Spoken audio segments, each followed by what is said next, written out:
All right. Hello and welcome to the Brooklyn Rail's 278th New Social Environment. I'm Cal, the curatorial assistant here at the Rail, and I have the pleasure and privilege of being your MC today for a conversation between Julie Mehretu and Phong H. We're also thrilled to be joined by the poet Tiziana Limelia, who will read to close today's program. We'd like to thank Marion Goodman Gallery for supporting today's conversation. You can explore Julie Mehretu's work and exhibitions at Marion Goodman Gallery through the links in the chat. Finally, we start all of our events with two important acknowledgements. The first is that here in Brooklyn, we are on the unceded land and waters of Lenape-Hoking, which still belong to the Wappinger, Canarsie, Munsee, and Lenni Lenape people of the Delaware Nation and Shinnecock Indian Nation. The second acknowledgement is that Black Lives Matter. We recognize the legacy of settler colonialism as part of many contemporary expressions of white supremacy. We honor those who have lost their lives to this violence. I encourage you all to check out the chat for a living document of the resources and actions as we do our part in the learning and unlearning required to undo this legacy of injustice. And now to introduce today's guest and host. Julie Mehretu is a world-renowned painter who lives and works in New York City and Berlin. She is the recipient of the MacArthur Award 2005 and the US Department of State Medal of Arts Award in 2015, among others. She's represented in public and private collections worldwide and exhibits her work internationally. She's a member of the American Academy of Arts and Letters and is represented by Marion Goodman Gallery in New York and Paris. A mid-career survey of Mehretu's work is currently on view at the Whitney Museum of American Art through August 8th. And Phong H. is an artist, writer, independent curator, publisher, and artistic director of the Brooklyn Rail, the River Rail, Rail Editions, and Rail Curatorial Projects. Phong, take it away. Thank you, Kyle. Thank you so much. It's so nice to see everyone here. The last time that we in fact saw Julie was when she came out to the Rail office for lunch, right after we were both on a small panel discussion with Kelly Baum about the late Jack Whitten's beautiful drawing survey at Hauser and Wirth, maybe a week or 10 days after, which more or less a month before Trump announced his 15 days quarantine, along with that hideous phrase that we detested so much, social distancing. I'm sure we all remember it was on Monday, March 16 last year, which compelled us the next day to launch our lunchtime social environment. In any rate, I should mention that Julie came with a crystal clear intention in mind in how the Rail and Denniston Hill can become friends, comrades, partners in arms and harms. Just in case some of you might not know, Denniston Hill is an artist residency created in 2004 by a group of primarily queer BIPOC artists, architects, and writers, all invested in cross-pollination of ideas, conversation, experimentation in a core with critical pedagogy that is at once created for inclusiveness, inclusive processes, especially committing in restoring justice and collaborating with local communities in Southern Catskill, New York. As I have recently joined the advisory board, we're currently now working on new and exciting chapter of Denniston Hill, including being awarded recently a $80,000 grant from the Andy Warhol Foundation to support our residency and public programs that can be made available to artists here and abroad. We are also in the process of searching for a new executive director who have continual aspiration and I would say commitment as we do at this wonderful living organism. At any rate, welcome Julie to our NSE number 277. And also congratulations on the huge, monumental and timely survey at the Whitney. Just nice to see you here. Very nice to be here, Phong. Thank you so much. And it's a pleasure to be here. And it's impressive how many of these you have all done. You, the Rail, and all of you are an amazing team and have been providing a really important discourse through this pandemic and through this time. So thank you so much. It's a pleasure to be here. Pleasure to see you too. And you know, after having seen the show, Julie, last Saturday, I was reminded immediately again how drawing has been an indispensable function of your thought process, mediating between inner activities and external stimuli, from reasoning, imagining, remembering, to making judgment, problem solving, I'm sure, etc., etc. I came to realize at the end of the show, you know, walking away to my car, it's been 19 years, believe it or not, Julie. And I remember seeing a group of your drawings, which were included in Laura Hoffman's show, Drawing Now. At MoMA, when MoMA was temporarily in Queen in 2002. And I remember still how Laura stated in the text that drawing has been a central undertaking for you and your artists, Yes. contemporary, your peers, including John Curran, I remember Chris O'Feely in it, Elizabeth Payton, Laura Owen, Sazia Sikandar, who also went to RISD with you, and others. So drawing is being seen as a noun, Julie, not as a verb, as in the case of Richard Serra, which we'll see in a minute, and artists with generation. Looking back and thinking forward now, after seeing the show again, I realized how Laura was true in that, you know, remark about drawing is a function of now. And you have been deployed in this drawing, this undertaking as a now for so long from the very beginning. So has it ever occurred to you that you've been making painting through your pictorial means of drawing all along? I mean, it's unique because we usually think about painting as associating with color and texture, applying with color pigment and, you know, visible by brushstroke and referring to various degree of viscosity and solubility and whatnot.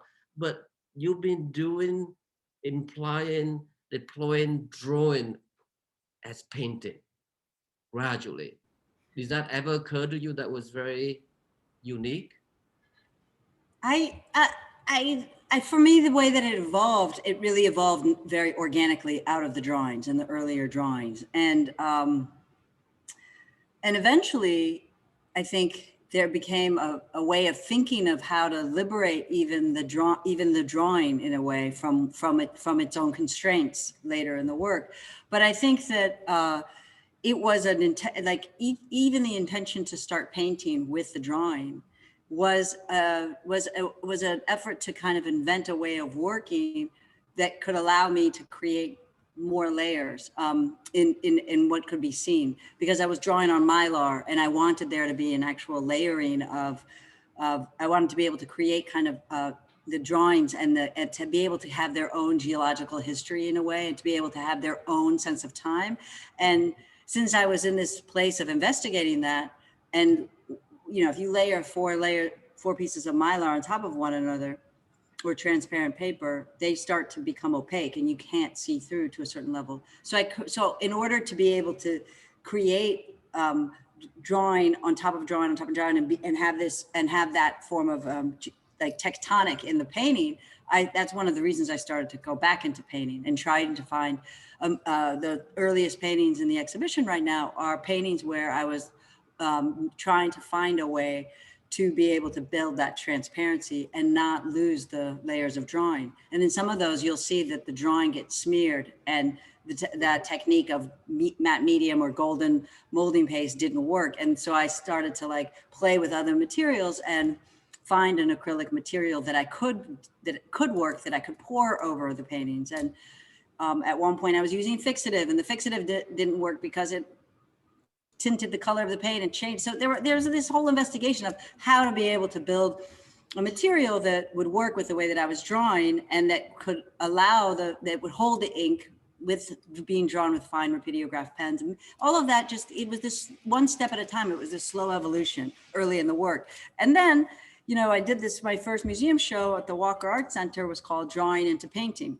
Yeah. And that was at a point where the drawing and the painting, I felt there was much more of an intentionality with the painting. And I think the earlier paintings, where they actually become more complex, there is there is this kind of layering of the history of different types of language in abstraction that's very clearly that, whether it's geometric abstraction or whether it's something that relates to like, you know, earlier forms of geometric abstraction from the futurists, I mean, from kind of like suprematist drawings and paintings through to Al Held, through to artists like Peter Halley and Matt Mulliken in terms of the playfulness with symbols and signs and world building. But all of that, or flags or whatever, there were these different forms of reference.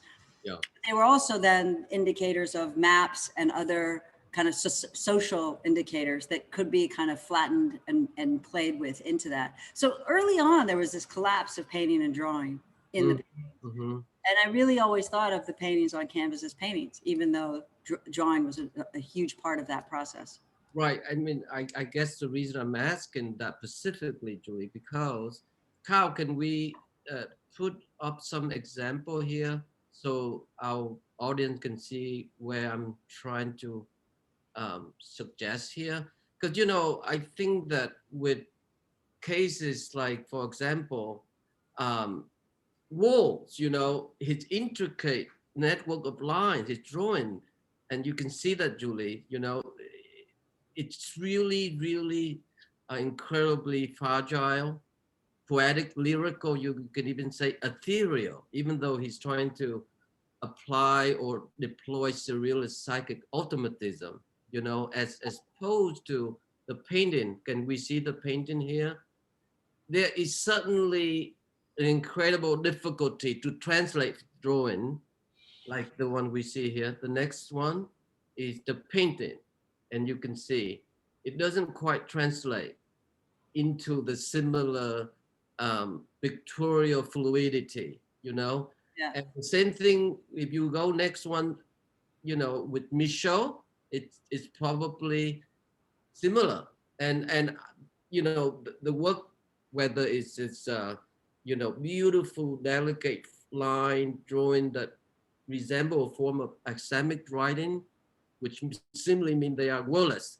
There's no specific semantic content, which I would love to go back later when we see some of the later work. But again, Michaud drawing seem to be more urgent, more fluid, capable of being free from words as he intended to be. As you remember, when he was making this kind of drawing, he was experimented with working under the influence of drug, particularly mescaline. So the result was obsessively detailed, showing organic, delicate little columns or slender form filled with downward or upward strokes or dashes that butt into each other in such a compressed, claustrophobic space that you see here. But you look at the painting, for example. Next image, Kyle. You can see that he's trying to resemble the same fluidity, but he couldn't simply translate the same fluidity. And so to me, that's very curious, you know, and that a lot of artists have had that time, difficult time, translating drawing into painting. Not anything new, you know, but still it made me think about this. So my question is very particular. Within 1 year, between 1996 to 97, you make a body of small and modest drawing, modest size drawing. Seem to explore various possibilities of minute and repeating lines and mark making, at you refer to call them an ink city. Can we show the next 4 example, Kyle? So I'm, you know, obviously they are modest, they are in this, you know, I'm trying to figure out what were you thinking when you were making these, Julie? Well, these were very, very early drawings when, before making these, I was making these gestural marks that were on a bigger piece of paper. I was really trying to just do one mark and then put that on this wall and do another mark. And in a way, it was like taking apart everything that I thought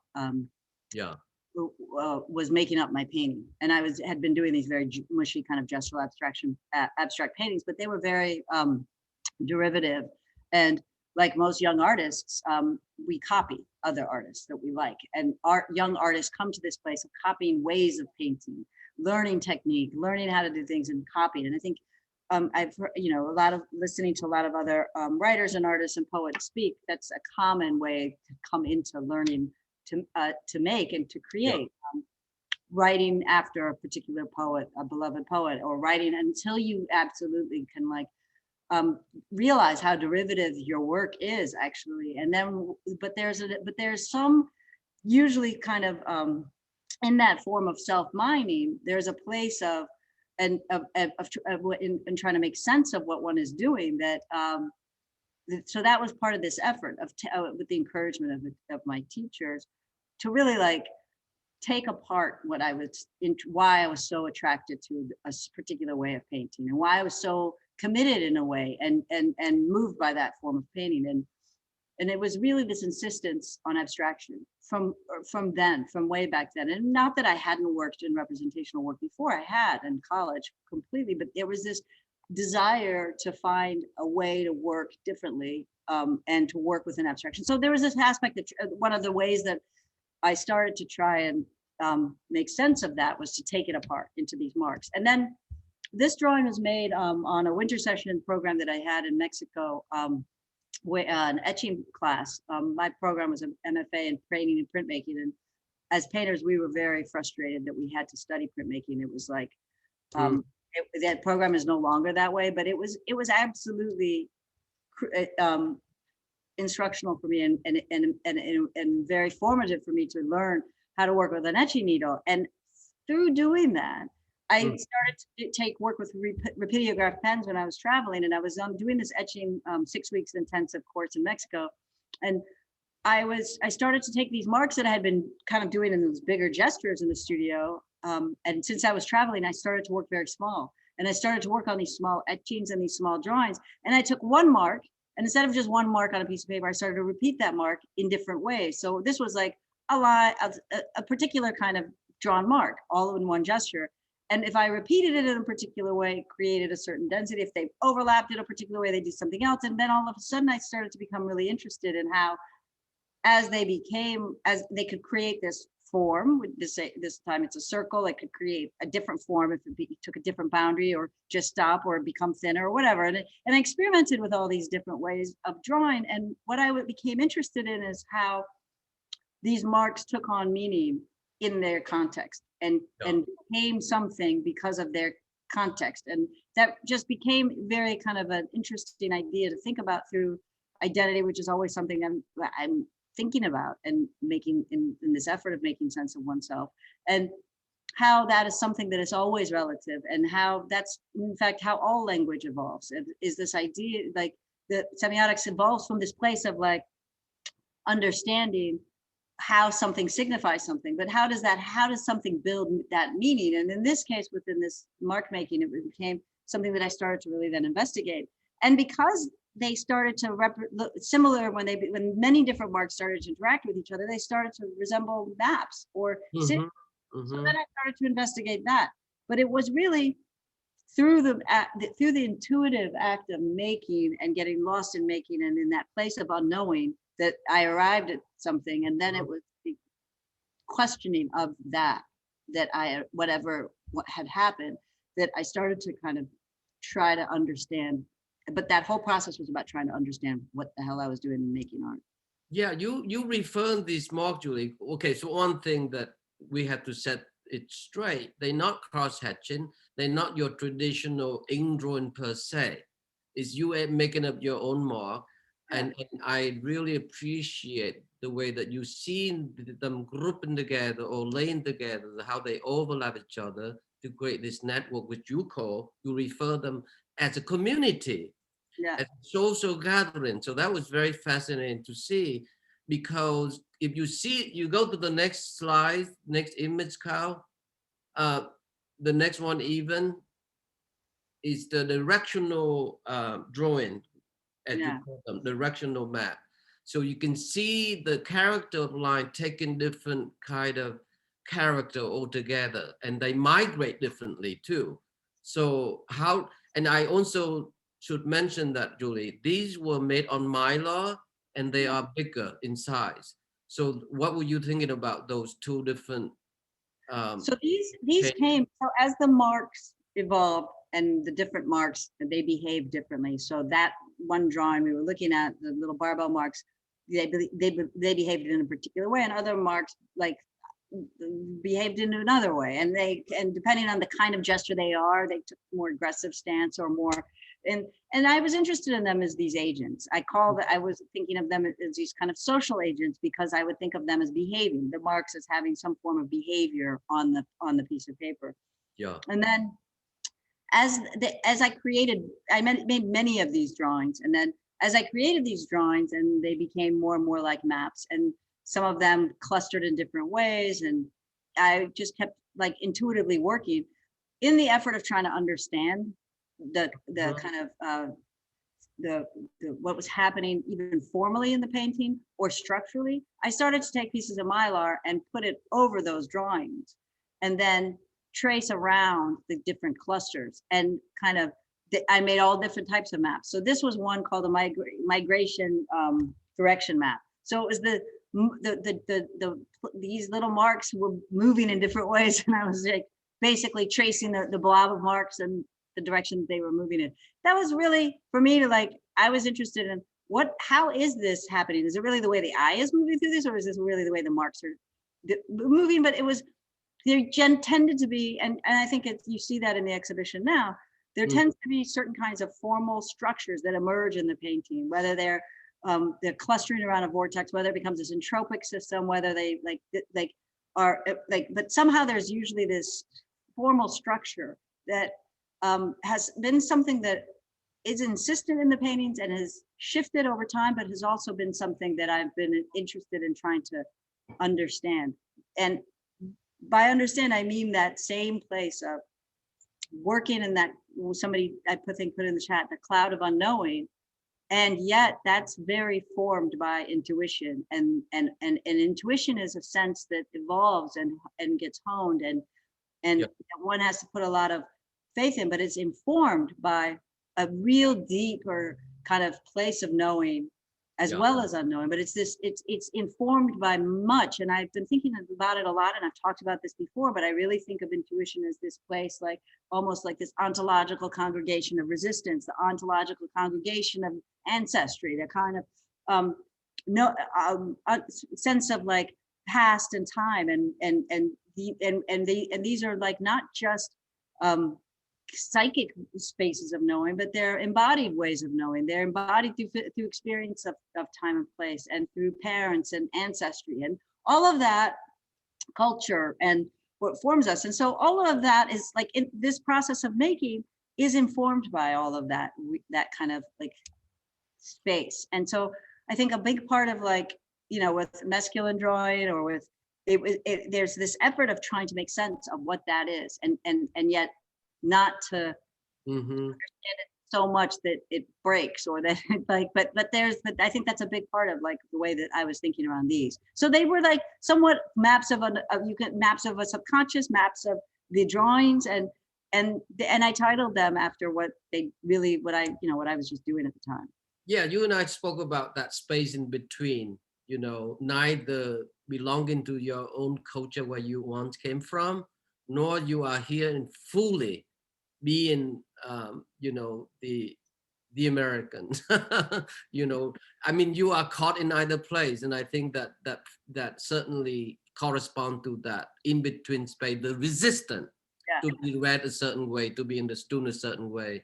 So my question is this: because of a certain tendency in your mental thinking, your intellectual overarching thinking about certain way, procedure, approach and whatnot, brought me to mind when Laura Hoffman declared that perception, drawing is a noun, not a verb.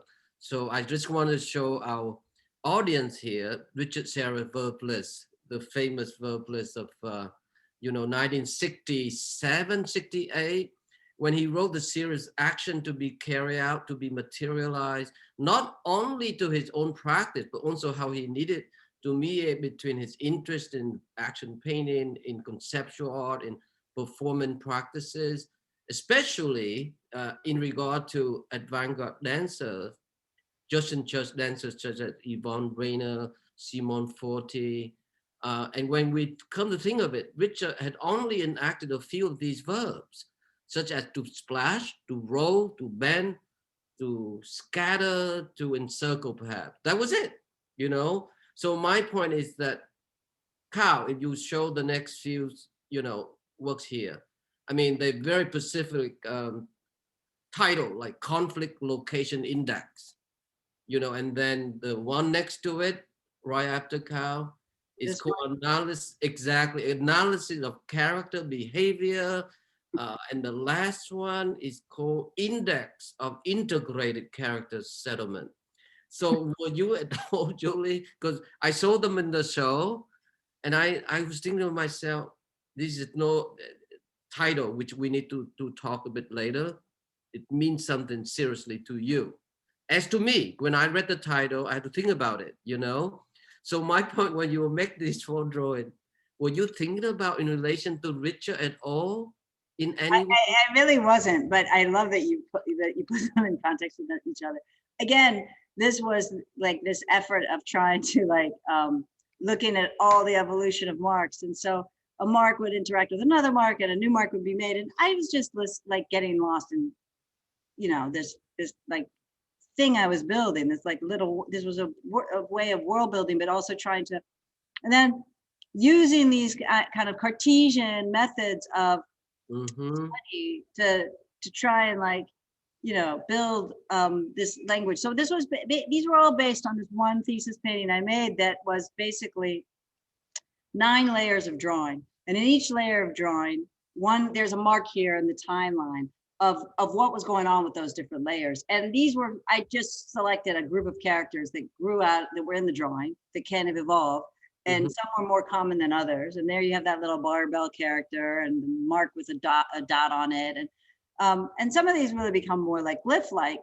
And I marked, and then I had this index of what happened to them, like settlement, migration, something happened, and then extinction, like the circle with an X through it was extinction. And you don't see that character in the next layers. And so it was just these were just ways to try and chart through what was happening.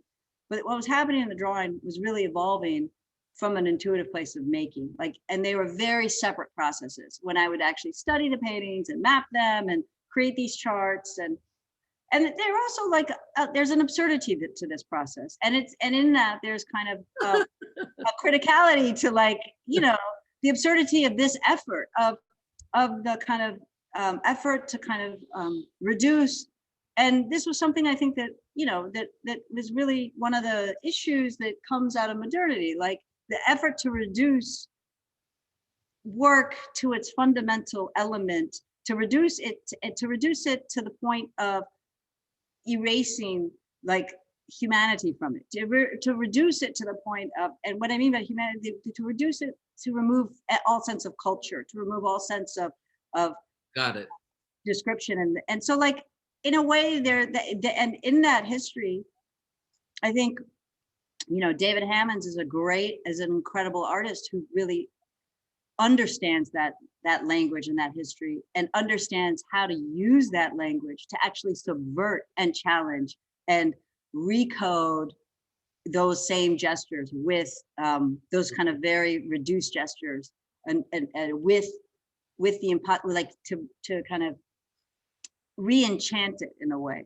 that the kind of the effort to remove those traces is, and the effort to remove culture he showed how kind of impossible that is, and not just impossible, but the problematics of that, and the desire, and what that kind of erasure actually does culturally. And so that was a really interesting place to think from, right? And to but what I did was thinking about those Richard Serra verbs. I was actually thinking, if you go back to that image, there's that he has these verbs of gravity or of entropy, and all of that is also really what's embedded in his work. It's really interesting to think of those you know, some of the most recent shows of those very solid, enormous, heavy pieces. Like, yeah, he has this one of gravity, of tension, of entropy, of nature, of grouping. Like they really, like all of this really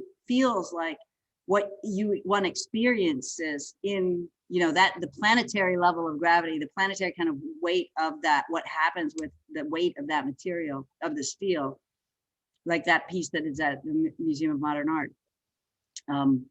But go back to. But what I was going to say is what I was interested in your thing here with the what you brought up is that actually all of these verbs describe the characters and describe the gestures, like how these marks are actually behaving as well. So that was just an interesting aspect of this of behavior and the societal. Yeah, I was thinking about that too, but you know, I also detect, okay, so it's two things, Julie. The way you organize them remind me so much of an archaeologist would organize the fossil. You know what I mean? There's a certain way to systematize things. But I also noticed, and the second thing I want to say is that some of those marks find their way in the paintings, even the later one. I don't know whether it's conscious or subconscious, but they're there. They're there in the painting. I can show you a few next time that we go there together. But anyway, all right, so let's just talk for, why don't we just go ahead the way that how suggesting the formation, the multitude of mark making and so-called social gathering, drawing as a noun, not a verb in the last four drawing. Let's just see the first painting here. It's called Apropos, a course made with ink and acrylic. So you notice right away, it's a corner of a room. Essentially, you see part of the ceiling in the kind of neutral pink, and then the left wall is neutral bluish gray, and the bottom is the floor. It's more like neutral, it's gray color. Whereas the wall to the right is exposed canvas. I look very carefully, and I think that then you use the matte medium or whatever, that emulsion to glaze over, so the ink can be drawn on top of it without being absorbed into the canvas. So that's a big discovery for you, no? Am I right, Julie? I mean, yeah, this material. It took me a long time to develop what worked best and what would create what I could work with. And it was actually a good friend of mine, Paul Whiting, who was at the who's a really great artist who was at the core Glassell artist residency with me, taught me how to work with this like big compressed, you know, air gun, and the kind of painting technique that used for painting cars, and, you know, kind of really big compressed air painting and spray painting. And so I was able to work with that emulsion, and he helped me kind of figure out a way to thin down the paint that I was working with, because before this, the paintings were smaller, and I was able to pour it on, and then the poured material would really dry flat, and I could just lightly sand that and work on that material. But he helped me figure out how I could really thin this out to the point where I could spray that and spray it in layers, and then that would dry in a very smooth, kind of even way, and then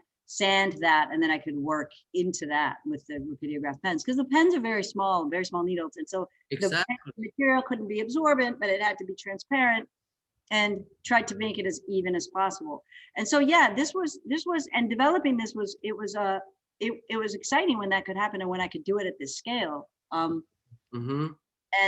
that's really one of the benefits of having extended support after school. Why all kinds of artist residencies are so important, because this was a place that had this kind of facility, wood shops, compressors, outdoor areas, spray booths, places that you could actually invent and challenge the ways that one is working. And we need more and more of that stuff. So this piece, I don't know, it's about it's 7.5, 8 feet by maybe 8, maybe it's 7.5, 6 feet by 8 feet, something like that.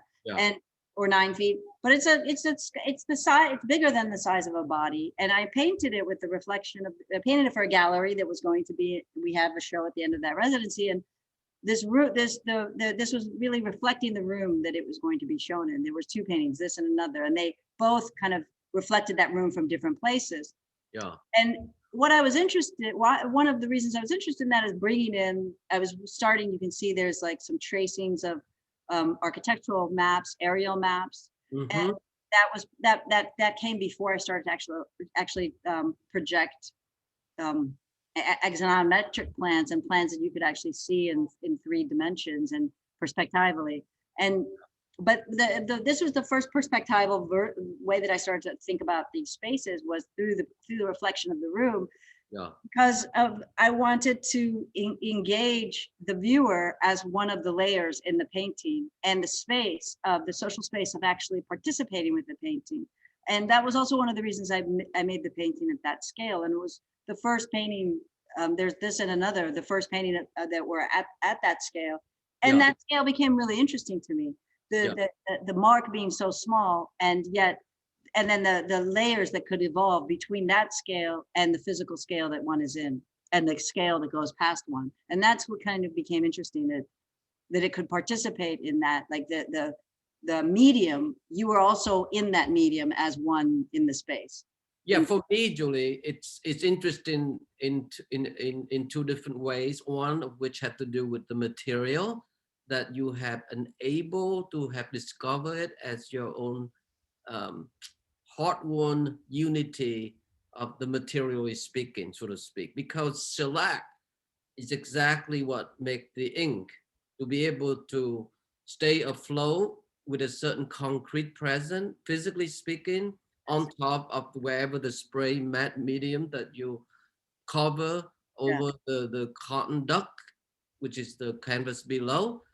So that's a first discovery. The second discovery is that it seemed to me there's both mediation of interior space as well as what to be seen will be exterior.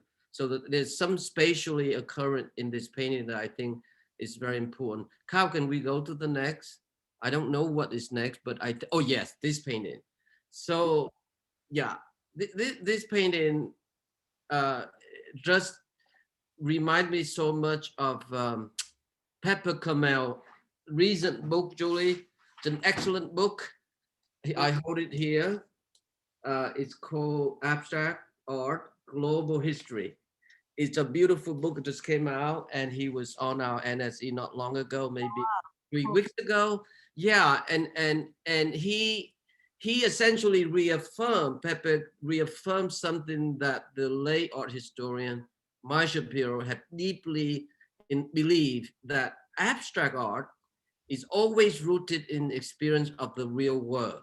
In fact, in the chapter on landscape, being one of the 5 chapters, Pepe argued in the context of vortexes and gust, tracing from Leonardo early 16th century drawing of deluges, torrent of cloud, tornado waves, vortices and water and air intermixing and sending the world into various forms of primal chaos, in this fearful view of nature's powerful capacity of awesome destruction, remain a persistent motif until 18th century. We saw that in Turner, we saw that in Castle Friedrich. Even you and I were talking about the Hudson River School, Thomas Cole and his proponent. But what is interesting about by the 20th century, images of vortexes, of storm and so on, were seen as allegories of social transformation, as cited in the beginning of the Second War by Walter Benjamin's famous passages from his thesis on philosophy of history. Yeah. Referring to the intense sense of dislocation, of violence, inextricable from the experience of progress. You remember he thought of the event of modern history as violent storm blown from paradise, So what are you thinking? Were you thinking in that kind of immersive historical context, or something else going on? No, absolutely. And I love how you just articulated all that, Phong. Very excellent. That's what's actually wonderful about talking with you. you have this encyclopedic brain that doesn't forget what anything that you've read and studied, and then it comes back up. The way you re-articulate that is just beautiful. Of course, and I think it's really interesting because this was happening at a moment when, this painting was shown in Greater New York, here in New York. I mean, here in the city, like I think the first Greater New York was 2000, something like that. I remember. Yeah. And I was here in New York. I left Houston and I was working in a studio in Bushwick. And I basically had taken, if you look at the first layer of this painting, that you have these kind of like geometric shapes that feel almost like a stadia or feel almost like some form of an arena, but they're actually the early plans of LaGuardia Airport. That's when you would look at the airport plans in the magazine or at the airport where you're trying to find out where you go in the terminal, these are the terminal plans. And the colors, everything from them was taken from those airport maps.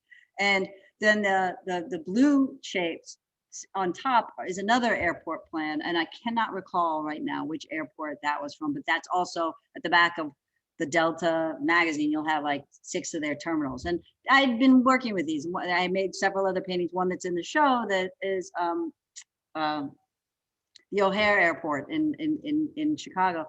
So so these become like they have these really interesting ways of like unfolding space, but that also relate to all this historical space that you're talking about, or this kind of ideas of historical space. And then embedded in this is the drawing and the maps that are participating in this maelstrom that you kind of allude to, that shift from aerial perspectival maps to landscape, and the way that many 14th century, 15th century paintings especially kind of played with that. You know, it has this very weird idea of space. And if you look at paintings like, what's that famous Altdorfer painting that's in Munich, that battle painting, that I can't recall the name of it, but it's that really amazing Altdorfer painting that takes place, and there's like a zillion different layers of battle in that painting, but many different forms of perspectival space.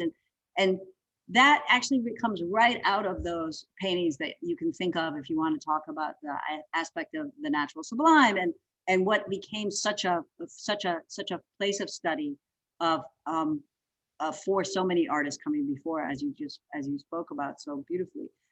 So I was thinking about how that participated in the construction of this very different world that we were emerging. I was making this in 1999. It was shown in 2000, but I was working on it all through 1999. And believe it or not, I was working by myself and doing every aspect of it. So it took me almost a year to make this painting. Wow. And that's because all the masking, the layering, the drawing, all the architectural drawing and the hand drawing and learning it, and it just took a lot longer. And I do that differently now, and I have people who help me, and I can work more quickly. But so this was happening in this year of technological, like it was something I was very interested early on, but we were on the precipice. This was like the internet had exploded in the 4 years before. Like 4 years before this, working on this painting, we just got email. Like we didn't even have email addresses really at that time, our own individual. You had it at school, and you had to go to the like portal at school and log in, but everyone didn't just have email at home. Like that wasn't something that even people didn't have computers in the same way that people have computers now. It was a very different world. Phones didn't exist in the same way that they do. I mean, this was like, you were coming into cell phones out of pagers, and I mean that happened a little earlier, but it was that kind of like, it's hard to understand that moment, pre-technological moment. This was the emergence of like the internet and globalization.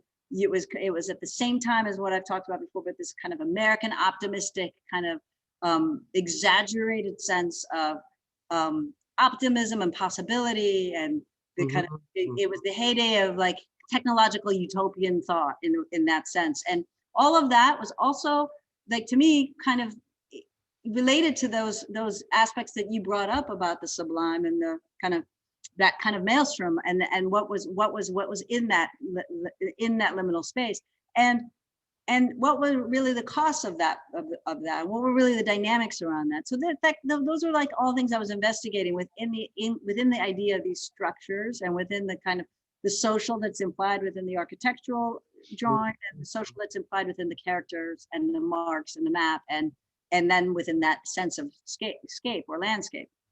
Yeah, Carl, which is different somewhat in the next painting. The one that you're thinking of in Munich is the one by Albrecht Aldorfer, the Yes. Battle of Alexander at Issus. Yes, exactly. Yeah, it's a great painting. I know that painting. I've seen it. So this one is made. I think you, as in the interview, as you told Calvin Tompkins in his profile of in the New Yorker, Julie, that was made before September 11th. So it's super eerie, and in terms of anticipation. So can you share with us? Well, again, this is made in that moment, right? This, like, September 11 was the shift. September 11 was the seismic shutdown of that, and was this, and it was kind of the knife edge that came slamming down on that form of optimistic international engagement by the United States, and it became the what was possible. This interconnected kind of neo-capitalist kind of, you know, this world that was just like catapulting to some other possibilities, that all shifted right with that event.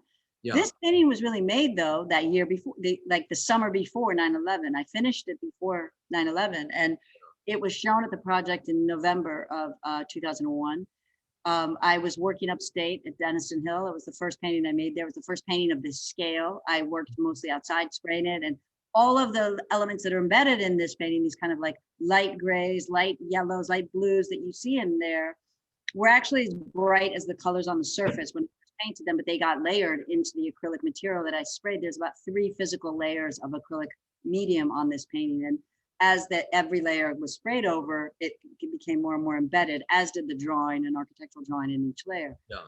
But all of that comes from those various airport plans and maps and subway charts and the interior of subway plans through skyscrapers, through cities. But it was really about trying to create this interconnected possible space that felt like something was opening up in, but it was being also kind of digested by these marks. And, you know, at that time, it felt like a lot of drawing in the painting, but it was, you know, of course that evolved, and my drawing became much more, it kind of became much more, if you think of the architecture and the drawing and battle, I think the drawing started to win that battle, but at this point they were very interconnected, and and the marks really were engaged with trying to construct architecture as well as participate in it, and at times destroy it. And so that was part of like, and where and how could they rebel, and where would they create, where would there be explosions, where would there be these bombs, and how would they break down these buildings?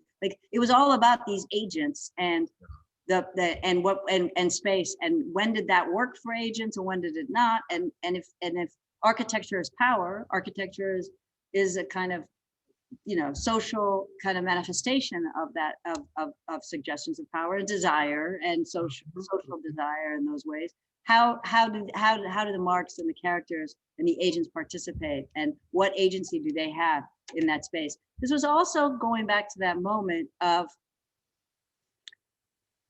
how the kind of insistence on the individual in a moment where it felt like, because of all of these shifts in our time, it felt like we didn't have the kind of capability of actually affecting change, of agency, like that form of agency through neocolonialism and through, neocapitalism, and through this kind of neoliberalism and the kind of the loss of the individual shops, the kind of chains that became global enterprises, this kind of like this form of globalization of what took place in that.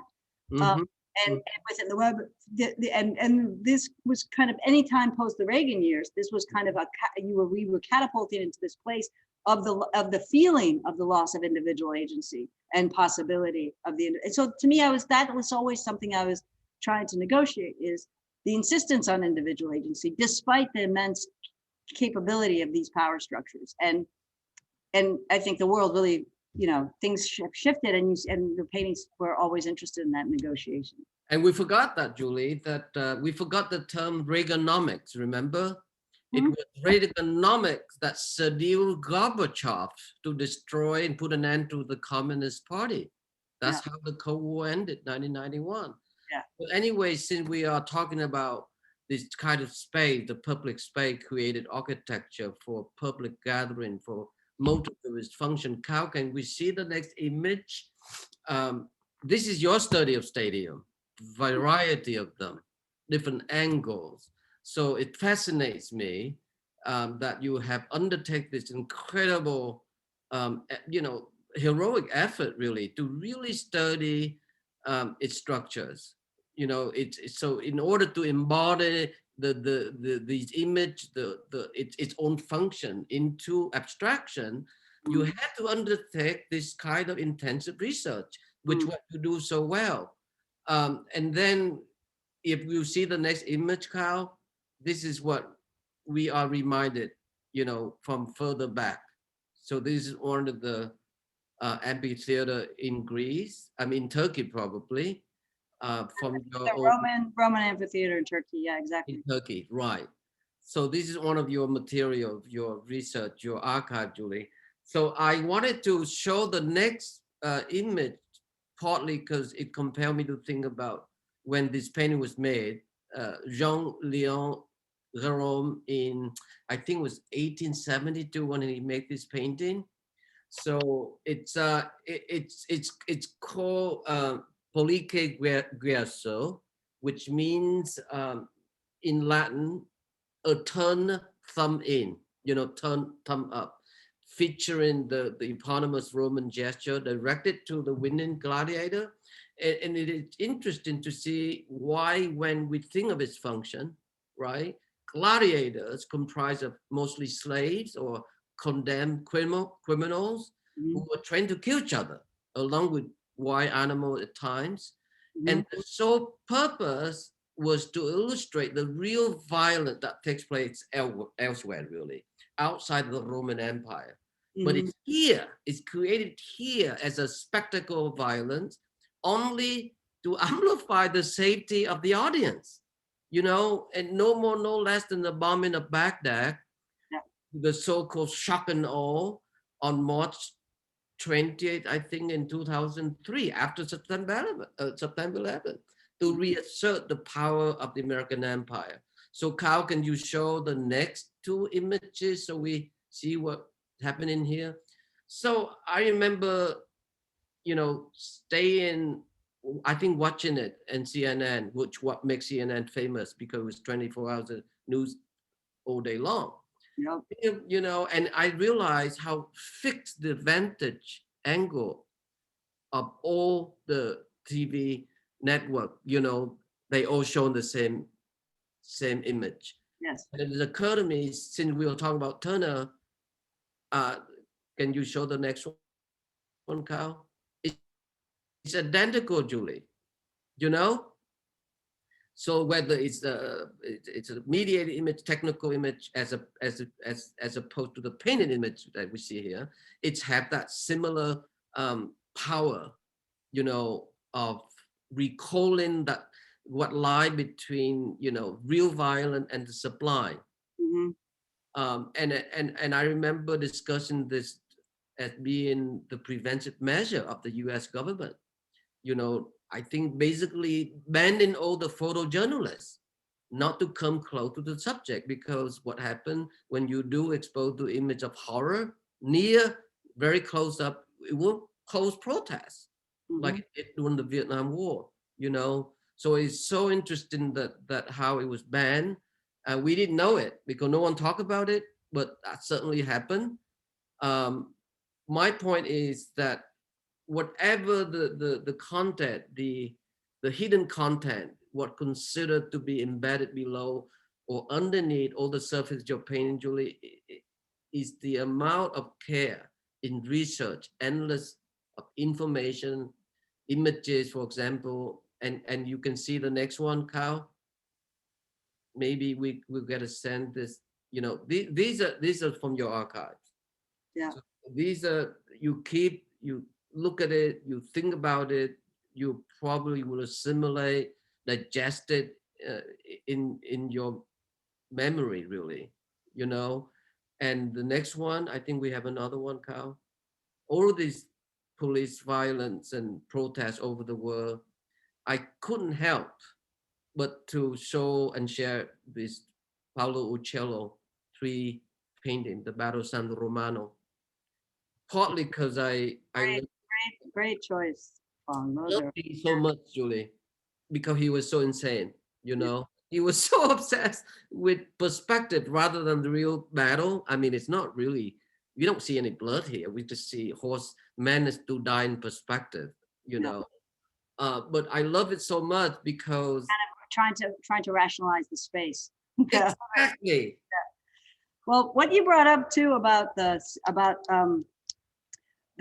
war. I mean, that's exactly the reason that I started to really look at the stadium and to think about that, because of the kind of theatricality of that form of what we experienced to the buildup of the war, which was based on lies. It was the whole propagandistic nature of that, the effort to go to war, the kind of desire to bomb the war in Baghdad, which was completely uncalled for and was an international crime, essentially. And it's still historically considered such. And the kind of a media campaign that participated in the kind of propagandistic spectacle that we all had to endure and either a part of and then were the citizens of this nation that actually acted in this criminal way to contribute to and to break down not just that country but the region as which is part of our collective kind of human background. It's like the source of cities. It's the source of who we are collectively. And so to me, that the crime of that, the kind of horror of that, the kind of and the horror of that sublime, really, the kind of that experience was, and the kind of powerlessness, but the real kind of participation as well in the spectacle and in that form of the kind of contradictions inherent in all of that were like experienced by all of us, especially those who were opposed to the war, but all of us, even if those who supported the war and then realized it was like, it was based on lies and untruths, and that, that's a very fascistic kind of dynamic that we all had to go through and we're a part of. And so part of that is really were the reason that I started to think about the stadium and the space and research the history of the use of that form of the space and all from a stadium being used as a prison to a place of spectacle to, like, as you brought up, the place of execution to a place of the early gladiators as a sport of entertainment for exactly the reason that you described, to kind of ensure and secure the safety of this. Yeah, but I was thinking, and I was thinking also, you mentioned the stage or theatricality or theatrical space of it.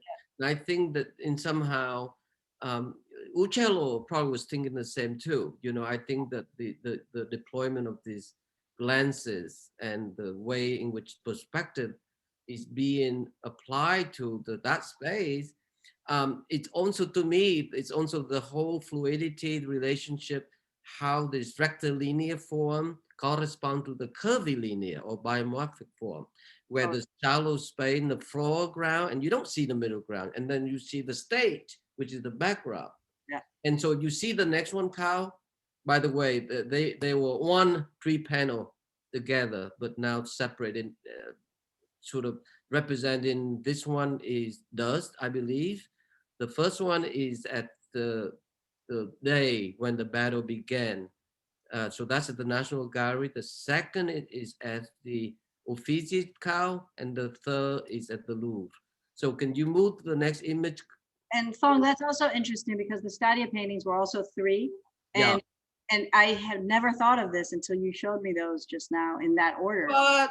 No, I hadn't thought of them in relation to the study paintings. Really, I hadn't. And what I know the paintings though, but what I love about what you connected there is those are 3 paintings. And in those 3 paintings that you just showed us, if we go back to them, the cellos, they basically are structured similarly to the Stadia paintings, where the central Stadia painting is the central perspective of the stadium and the Stadia in the paintings here. And then each painting to the left and right, he was actually trying to negotiate those different perspectival spaces emanating from the center. And both of those also articulate and try to do that from different places. The left from the exterior perspective and folding it in on itself, and the right one on mine, the same thing. So that's just a really interesting kind of parallel that I hadn't thought through before. And those paintings are also at 3 different separate institutions.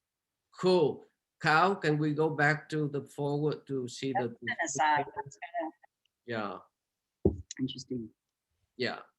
So this is it's huge. This painting is called Invisible Line, Julie. There's a detail of it. There's a few color were added. Otherwise, it's a black and white palette. I mean, can you share with us what you were thinking here, the decision making? Because it led to another series which reduced to nothing but just, black and white. Yeah. I think there's just tiny moments of color that came later in the painting. Again, in these, I was really going back to taking the color became something that it became signifiers of all these other things. And in removing all of that, I could focus more again on the drawing and the architecture and the kind of how these 2 things interacted with one another. So these marks, how they participate with the architecture or don't participate and construct something else became that became this. They start to take on this kind of urgency of their own, and so that's really like the reduction of color. But I love how you saw my kind of connection between the lances in some of those protests and the line here, which kind of is the axis in which the whole painting rotates, and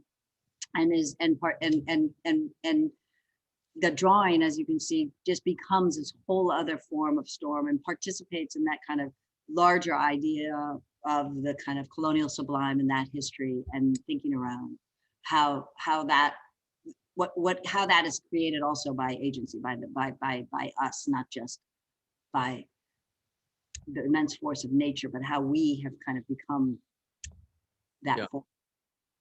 Well, I know there are, issue of how the conversation or around composing. I think that even though they are flat, they tend to deviate occasionally to the edges. But for the most part, this whole group of painting, Julie, they really generate either coming to the center or the center sort of spreading out the energy. So it's really both ways simultaneously, which I can't help but I know that you look at Delacroix painting very carefully. So how can we see the famous 1830 liberty leading the people? So it's common knowledge, because I'm sure all of our audience have seen this at least twice or even more by this point in the world. Even my grandmother have seen it, so it's a very famous painting, and we know the painting was very confused in depicting the French Revolution at the time. It just, as you know, it's inspired Bartholdi, liberty, enlightenment the world.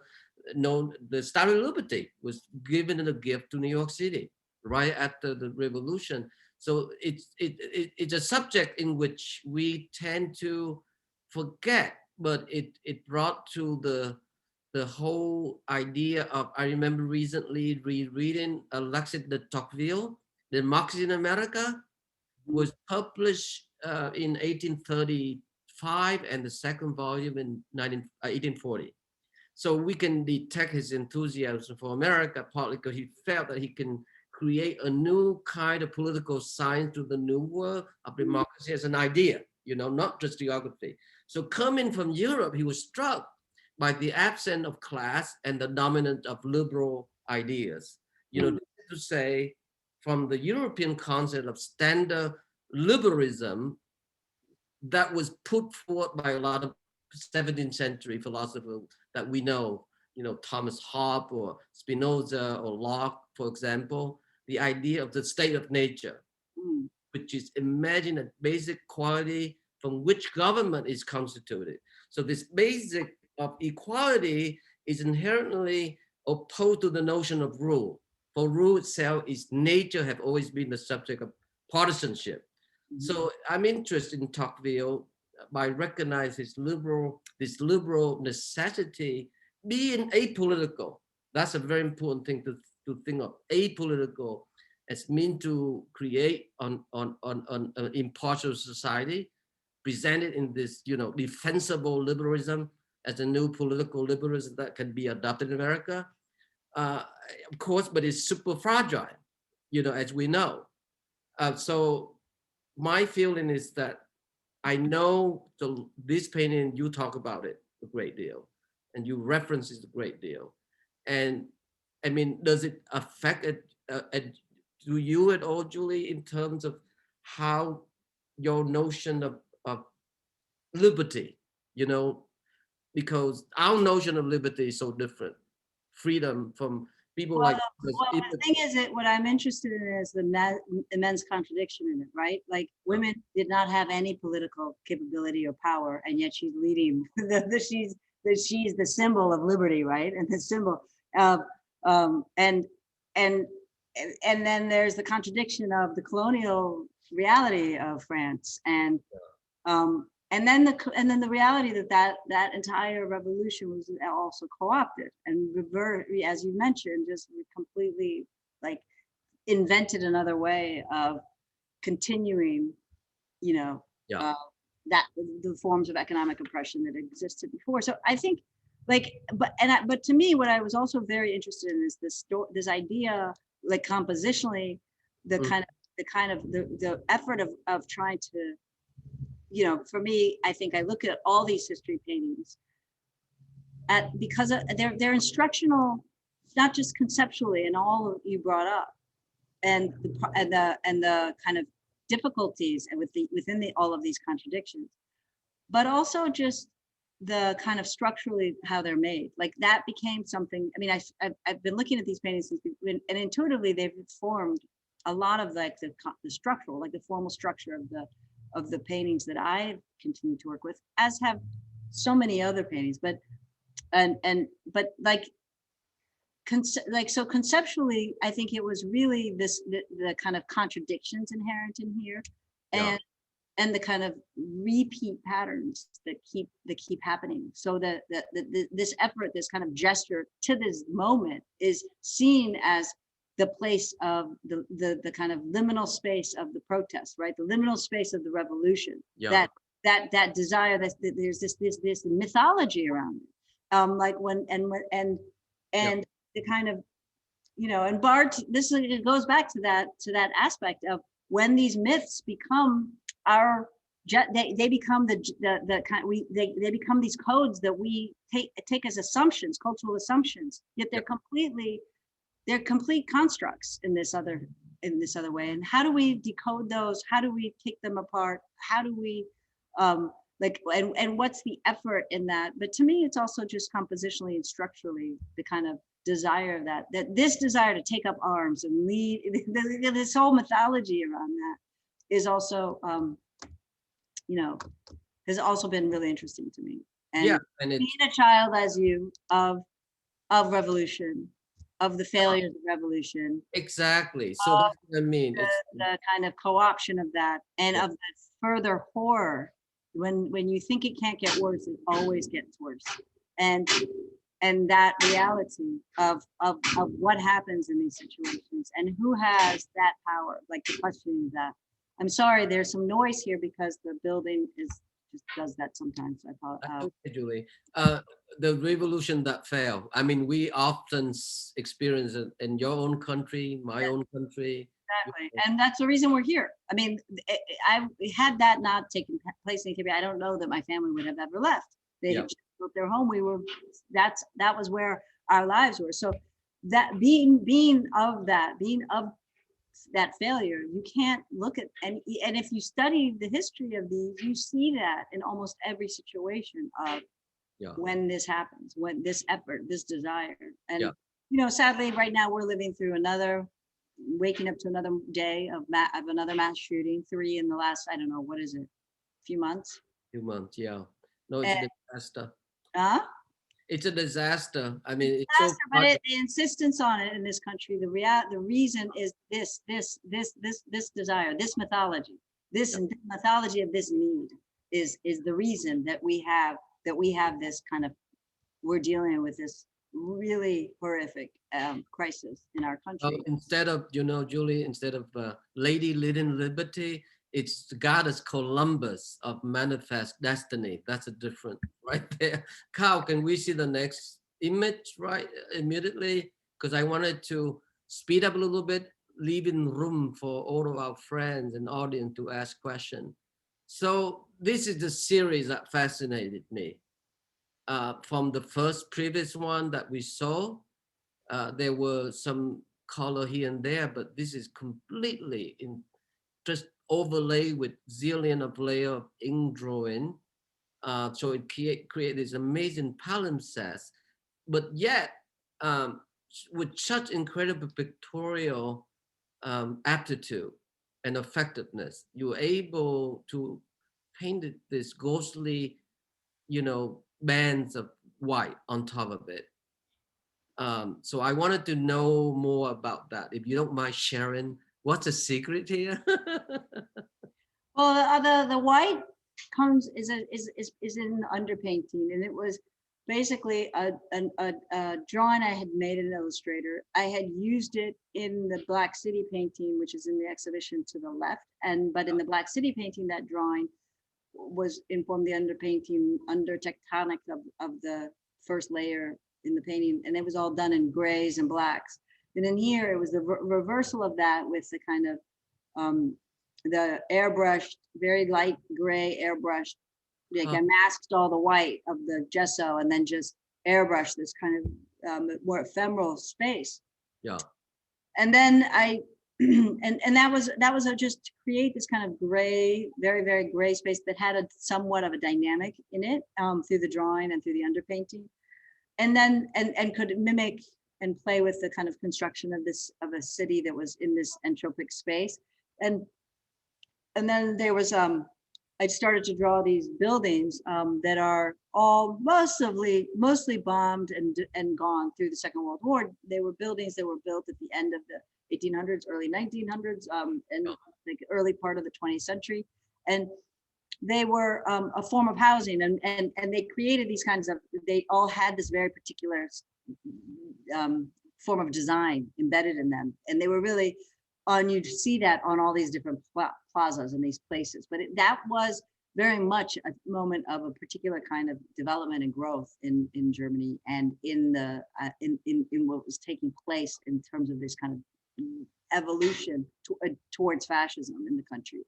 And yet most of these plazas have disappeared and are now gone. But I think, like, that idea of kind of like, I was living in Berlin at the time. We were in the midst of the Iraq War. It was in 2007, 2008. It was in it many years later. It wasn't a shock and awe. There was no kind of it was just pure kind of criminal destruction. And this kind of created that, this painting was playing with, that idea, that kind of intertwined space from the kind of thinking around, like, this haunted past, and yet in Berlin, you go to every corner that you see these bombed squares, that's where the new buildings are. But then if you look down the street from the square, you'll see these old homes. So you can even see where one home, the home that remained, or in the house, or the buildings that remained, and the buildings that were destroyed. And I don't know, I it also drew the top half of the paintings are the reversal, like the reflection of the painting. That when you would actually see in a sea, but it's kind of in the kind of subliminal space of the sky or the horizon. And there's something weird that happens when you actually engage with this painting physically and walk through it. It's a very big painting. It's 10 feet by 14 feet. Yeah. And so when you walk through it, there's an optical thing that happens because of the white and gray and the drawn lines. And it starts to actually expand and contract around you and create this vertiginous kind of viewing experience, which also became super interesting to me in that kind of dizzying space of this haunted past and possible desire of some other kind of future. So I mean, it's yeah. ghostly for sure, Julie. We have a shot of the installation next, Cal. And then, yeah, and then we should just go right next to, you know, the Führer being driven in Mercedes-Benz, which is one of the reasons I refuse to be driven in this car. So here it is, Hitler saluting the cheering crowd in Olympic Stadium during the May Day Youth Parade. That was 1939. Yeah. Very frightening. And I just want to immediately go to the next painting. Yeah, this is painted. Can you see the next one? Yeah, this is the detail. The detail of that drawing of those buildings.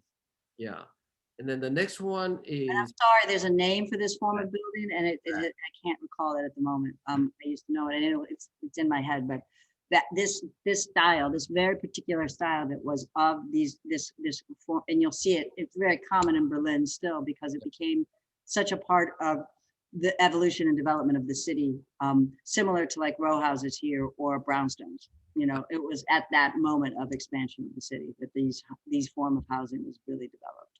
Yeah. So let's go to the next very important painting for you. I mean, for me also as a viewer. Yeah, this painting somehow so this is, was it painted before or after Baghdad, Julie?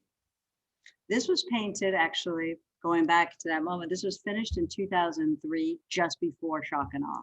This was made during the moment of the kind of the actual bomb started to take place like a month after I finished this painting, 2 weeks, because we were in Mexico at that time, and we had just finished. I had just finished. Jessica and I left, and we went down to Tulum, and I had just finished this show. This was the last painting, and so this plays with that it's playing with that language of that propagandistic kind of moment and the failures of these kind of utopian desires and the kind of yeah, it's a map of the painting another painting that I made. It's playing again with that language of mapping. So I took all the drawing in one of those large panoramic paintings, actually the first painting you encounter when you come into the Whitney off the elevator. And I took a photo of that and I mapped all the drawing in that painting with these kind of shapes in Illustrator, and then painted them, and then drew all of these forms of kind of utopian the architecture that had this utopian desire embedded in it, whether it was the plan of Brasilia and the development of the city of Brasilia in Brazil, through like structures such like as the Guggenheim and other buildings of that nature. Kind of they're all coalescing in this painting, and then it's this, and the title is called Looking Back to a Bright New Future, and it's playing with the same idea that we just brought up in the conversation around the Berliner Platz painting. Yeah, and the next one is called Congress, which is sort of evokes similar spirit also. Yeah. Made around the same time, just after. It's a fantastic painting.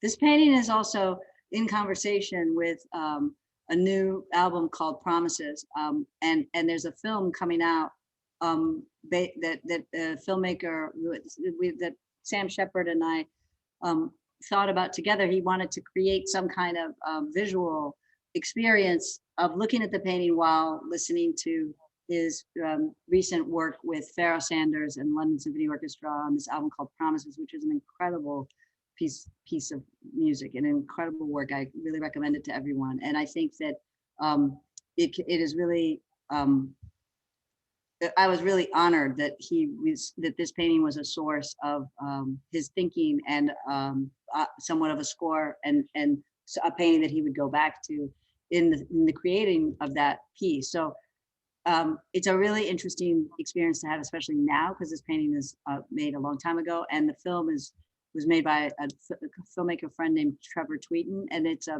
really a beautiful, very meditative piece on, and it's a different kind of experience, one that you won't have looking at the painting, or if you see the painting in person.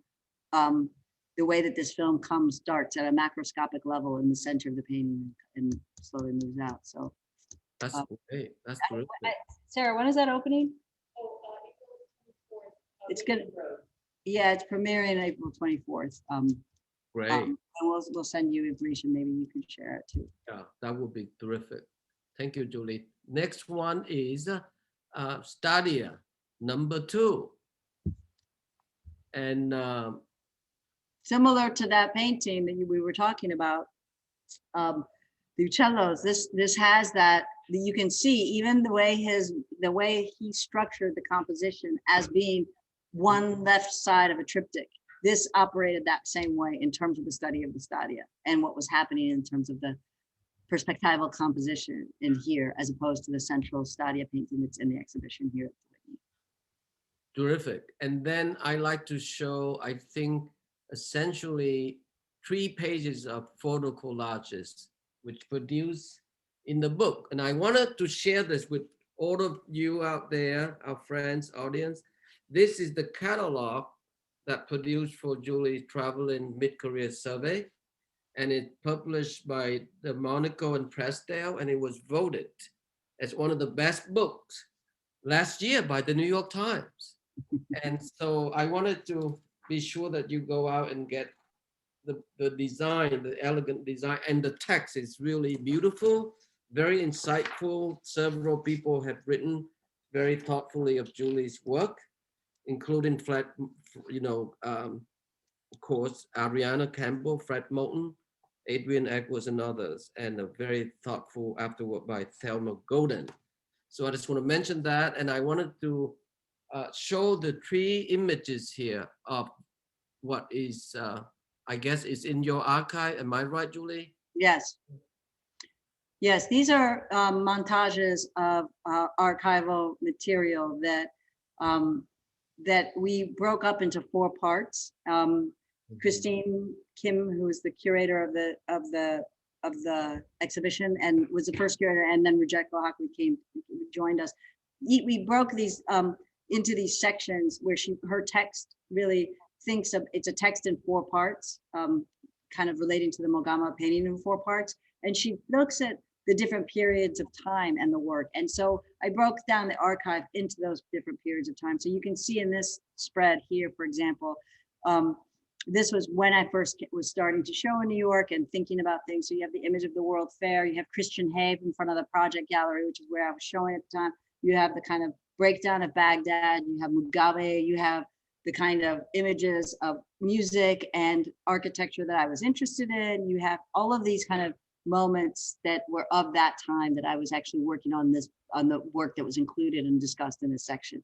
The Outcast album, all the way to the Bobby Womack album, to like, cover of books that were important. And, these became kind of, some of the historical images are embedded into the different sections where they make sense. But so you have ancient, this mosaic and Medusa on an ancient floor. I mean, that goes back 2,000 years, but these were all kind of parts of what I was thinking about and engaged in at these times. And some of these photos you could really put through all different sections, but it was really kind of carefully articulated. The whole layout of this was really thought through, and I worked with an incredible team that was very considerate to this content. I want to give a shout out to Daniel Joseph Martinez's tags, the Whitney tags, which that was an important artist to me, and important element. And one of the shows that I first saw when I first came to New York, and it was a really moving experience. And he was also an artist at the gallery, the project that was the gallery I worked with Christian Hay in Harlem. To whom you learn about the rail through? Through Christian Hay. Yeah. No, through Daniel. Yes, sorry. Through Daniel. That's right. It was Daniel who introduced me to you and to your work, Phong, and to the rail. And then here, this is another spread. This also has another artist who was at the gallery, William Popel. The brown people are the green ray. But this is a later spread that comes into some of the blur, some of the stuff that informed the blurred images that I started to work with, but also you can see has current event images such as this migrant detention camp, child migrant detention camp, child separation camp, and as well as kind of early images of the same kind of fights we're having now within the border skirmishes, like on the bottom left corner, where you see that Mexico-USA divide, and there's troops on both sides trying to grab the person, which would then be a criminal on one side and not on the other. And that's still, if you look at borders fights to this moment, you still have those same images and recurring. And I mean, these are and you'll just have these, I think 4 of these in the book. Mm-hmm. As a section between each. And there's a map that you can follow exactly what each photo is. But this is kind of a montage of the thinking. They were useful, Julie, because when you look closer in the painting, you see how they encoded into matter, into the surface. So that was very important.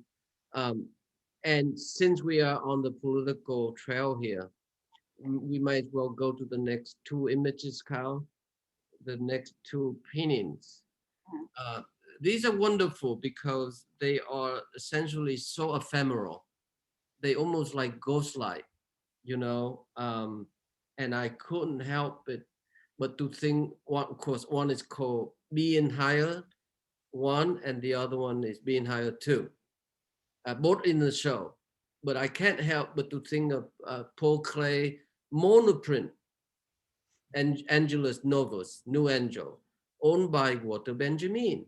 Yes. He also wrote again in his famous Night Thesis, showing Angel looking as though he's about to move away from something he is fixedly contemplating, more or less. You know, his face is turned toward the past. I actually have the quote in front of me because I used this as part of a proposal that I'm thinking around a new project with making, and I'm going to read it to you. He goes, "His eyes are staring, his mouth is open, his wings are spread. This is how one pictures the angel of history. His face is turned toward the past, where we perceive a chain of events. He sees one single catastrophe, which keeps piling wreckage upon wreckage and hurls it in front of his feet. The angel would like to stay, awaken the dead, and make whole what has been smashed. But a storm is blowing from paradise. It has got caught in his wings with such violence that the angel can no longer close them. This storm irresistibly propels him into the future to which his back is turned, while the pile of debris before him grows skyward. The storm is what we call progress." Wow, that's powerful. Thank you. It's so crazy, Phong, because I had this on my desk and I hadn't seen this presentation until this morning, and you just like. No, I got goosebumps standing in front of it, and I thought immediately of this painting, and of course, I also thought of Ukwi. Yeah, absolutely. All there was future trouble. Remember, all there was, yeah. It was 2000. Is it 2015 Venice Biennale? Yes. All of that somehow came together for me, you know. And so let's change the subject a little bit here, because I wanted to show the press photograph. There's a next image of I think it might have been, yeah. So this is the painting that I like to very much talk about. It was made in reference to the wildfire in California, Julie. Yes. And I never seen it, the calibration of such color intensity for background. So it's kind of new for you. Yeah, this was a very hard painting to make. The underpainting was made maybe a year or two before I actually could figure out how to paint into it, because it was such an intense color and the blur and what it brought up, and it was really difficult to think about how to work into it. And actually, I started to work into it with other color pigment, not black at first, and it really wasn't working. And then eventually, I was able to one day, start working on it, and in that space of kind of minding and unknowing, and this was able to evolve. And yeah, to me, it was a really important painting. I don't really have the kind of, I titled it Hineni, which means here I am, from the book of Exodus, when Moses was called to the burning bush. And when God calls Moses to the burning bush, and he responds to God with Hineni, in terms of here I am. And this is when Moses' life and trajectory changes. And but to me, this is just one other version of working with this kind of color and space, and the you can't help but think of something that's burning, and we're living in this moment of these constant fires, but also deliberate fires that were happening at the time of this painting, specifically in Myanmar, of Rohingya Muslims. And so I was, that kind of thinking around, I was looking at another image of those and these kind of wildfires that are just getting worse and worse in California every season. And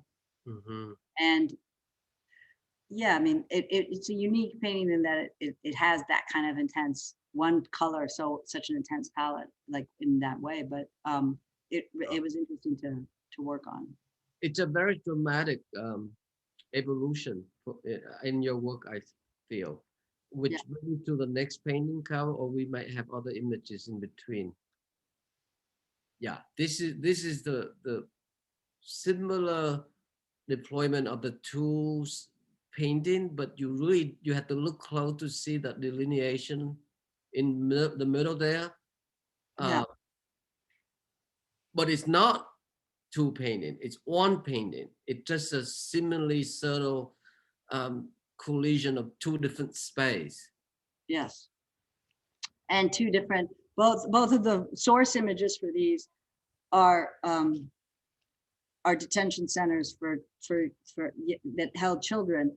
But what became really interesting to me is how that color and infrastructure forms a particular kind of space and context and dynamic, but then what the marks insist on and what pushes through and can evolve. In me, there becomes this kind of apparent, kind of stormy kind of reality of the haka and that presence, like this haka form emerging. And the haka is that, a form of dance, welcoming, and a form of dance of welcome, and also of struggle. But it's a form of language that's indigenous to New Zealand, and that it's taught to all people in New Zealand as part of this kind of cultural background, cultural language and background. And it's employed, and it was employed a lot after the terrorist attacks, the kind of killings that took place in New Zealand by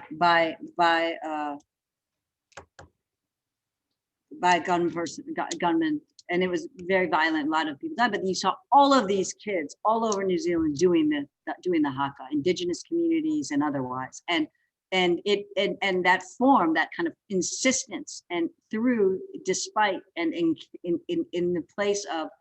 the face of terror, to have that, to kind of invent this other possibility and insist on that. This is the kind of what seemed to emerge for me from the experience of making this painting. Yeah, and I also noticed, I think we have one last image, Carl, we may as well show it. I believe this may be, yes, this is how some of the way that you would work as underpainting, but maybe that's not true. whether it's underpainting or not, it's definitely a process in part of building up the total image. And then some of the paintings are blurred like this, blurred with color, the blurred photograph.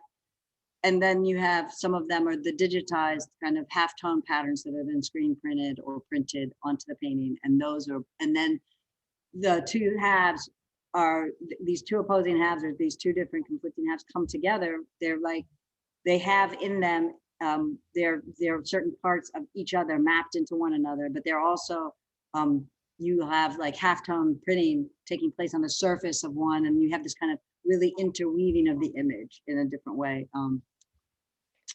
So yeah, can we see the next one, Kyle? I think this might be the very last.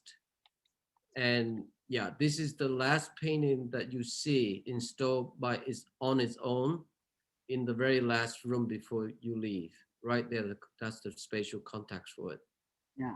And it's a very powerful painting, I must say. I look at it for a long time, which brings me to the last question before we open up very quickly, Julie. Yes. So you often spoke in the past, you and I spoke in the past of abstraction being the most congenial, the most fitting language for your work, partly because it corresponds to your own in-between condition, which something I can relate, where control and spontaneity can coexist, where rational thinking and momentary impulse, contradiction and confrontation can all be deployed as equal worth, equal footing. What about your sense or mediation with the subject of speed, which is the engine of destruction that we have just experienced with Trump in his effective use of Twitter? You know, not that different than what Hitler or Mussolini did it too with radio to mobilize their preferred method of communication. So you probably familiar with Paul Livirio's famous book, Speed and Politics, published in the late 70s. Absolutely. Building on the work of Moran, Mariretti, McClellan, and so he focused, however, in the book, as I remember correctly, only on technological advances that made possible through the militarization of society. Yes. So I just wanted to ask you about your own contemplation and application, and wherever it's worth in your opinion, speed up, speed down, speedways that make pictorial sense of the painting need. And you know that speed and that Barilla book and the kind of, as you said, the militarization of that was kind of catapulting towards these kind of fascistic moments, but also towards the kind of enslavement of us all, and the kind of veracity of that, but also the momentum of that, and of the what drives that in terms of capitalism and this the same spectacle, what we've been talking about this whole time around the spectacle of power and the idea of safety. And I think that for me, one of the point of departures for that painting is thinking about kind of, you know, we're in this moment of global catastrophe. We're in this moment of global climate crisis. We're in a moment, we're coming out of a pandemic, the first for the last like 100 years at this scale. And yet it feels like a lot of the lessons that we should be kind of trying to learn and apply and shift, we don't see that happening. And as you spoke about, I think this actual moment is pushing us towards a further kind of fragmentation and breakdown globally. And you see that happening in Europe. Europe does not look promising. Brexit has been the first indicator, but the EU and the United States' failure, but really in relation to the EU with the vaccination effort and what happened in terms of the negotiation there, you will see the failure of the National Party rise in France. Le Pen probably will win the election. Macron won't, and you'll have and and the reality in Germany is one that you won't, Merkel won't run again. So these are the two forms or structures that are holding the European Union together. And so I can't foresee a positive outcome out of this moment when we actually need a more cohesive kind of integration globally. We are fracturing ourselves into these kind of isolated parts in conflict with one another. And the rise of nationalism, the rise of that kind of ethnic nationalism, and is only, it's not this kind of reinvention and thinking of Arundhati Roy thinks of the pandemic as a portal. That is not how we're treating this time. And instead of going through there without a lot of the baggage that we could have, we're catapulting forward with that speed that Benjamin talks about in his writing around the Angel of History, and it doesn't look good. Like Mm-hmm. and it's an acceleration. I mean, Virlo talks about that too. It's an acceleration. That momentum accelerates, and so it's about kind of I think people feeling very fatigued right now with the kind of violence we're experiencing recently with the recent killing of Dante Wright and in Minneapolis, and the Home Depot, not FedEx facility that yesterday, which was by an individual, but this kind of what happened with Dante Wright, what happened, watching the Derek Chauvin trial, people feel exhausted by that, but there's still this, and that's part of that cycle, right? Like that cycle of resistance and possibility and insistence, and the kind of desire to end incarceration or abolition in terms of prisons and mass incarceration and the continuation of slavery. It feels like an impossibility, but so did ending slavery.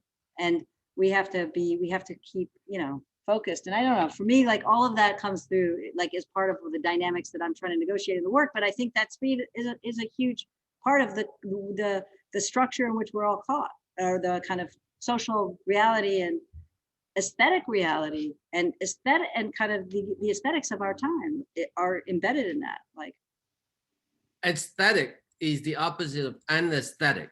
Yeah. Being different, being removed. So aesthetic amplify the constancy of alertness, the constancy of never falling asleep at the wheel. And I think this is our task, to mobilize the slowness of culture, slowness of art, as the tools, as the arsenal against deployment of speed. That's exactly what we're doing, Julie. Yes. Exactly. Thank you so much. I have other questions, several more, but we can talk later. Right now, I don't want to be too selfish. I wanted to open up, give it back to Cal so he can invite few questions from our audience. Back to you, Cal. Well, thank you, Phong, and thank you, Julie. This has been a truly wonderful discussion. I can't wait to see the show now, and it's been amazing. Thank you. So our first question is going to come from Rail friend and editor-at-large Tom McGlynn. Tom, I've asked to unmute you if you'd like to ask your question.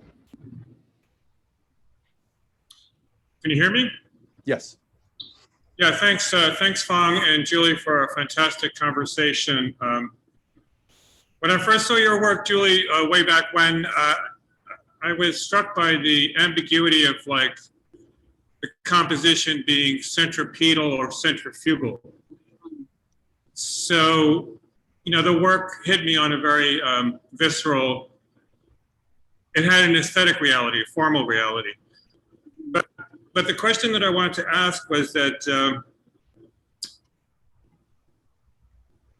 when you were first describing the process of your mark making, there was a forensic aspect of discovery, and some of those early drawings actually look like maps of like archaeological sites, like digs. So does the meta narrative of like some of those forensic discoveries, say like migration, community, et cetera, as you described, does that narrative come a priori to your art making, or is it continually revealed in the process itself? In other words, do you consider the inherent contradiction between authoritatively determined narrative and an open-ended process of visual discovery, problematic, the conscious declaration, and the unconscious vehicle? Or is it all good, you know?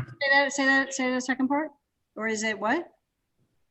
The conscious declaration, say, you know, the inherent kind of rhetorical content of your work, narrative, rhetorical content of the work, and just the formal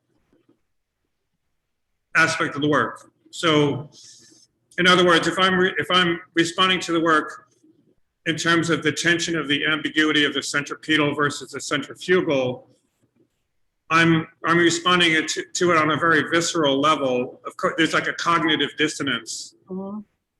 So it maintains an ambiguity. It maintains an ambiguity, and I'm wondering about like some of the meta narratives that you're kind of bringing into the discussion.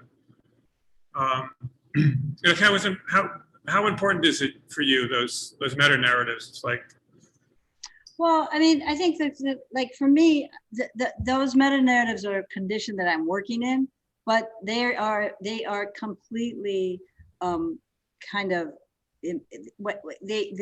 those contradictions are embedded in that meta narrative. I mean, that none of that that is the part of the condition, is that contradiction, and I think that contributes to the like the kind of almost like entropic force that kind of deal like and that kind of is suggested by that form of visceral that visceral ambiguity, or however you want to think of it, that kind of that visceral experience that happens. And so in fact, like that's part of like one of the reasons I started to try and study in that anthropological way the work, or even the self-ethnographic way, to try and make sense of what was happening in the work intuitively and how that was evolving, and really being able to maintain and insist on that while trying to make sense of all that within this context that is this kind of the meta narrative that is completely full of contradictions. And so I don't know if that answers your question. I don't know how to really answer that question, to be honest. I think you know, I'm somebody who's actually interested in rhetorically overdetermined abstraction, you know, and so I'm not like arguing the word versus a form, you know, but I do find it interesting how you suspend it, like you keep the two suspended. Yeah, I mean, I think that's part of that space of unknowing, but it is part of that question. And I'm interested, I absolutely feel that they are in suspension.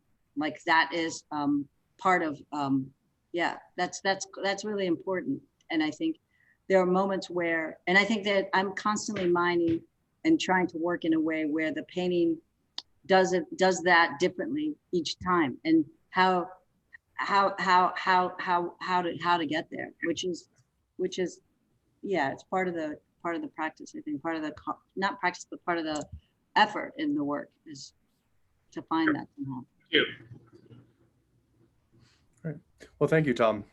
So next we are going to go to one of my colleagues, Ty, who's going to be asking a question on behalf of an audience member who had to leave early. So, Ty, unmute yourself. Hi.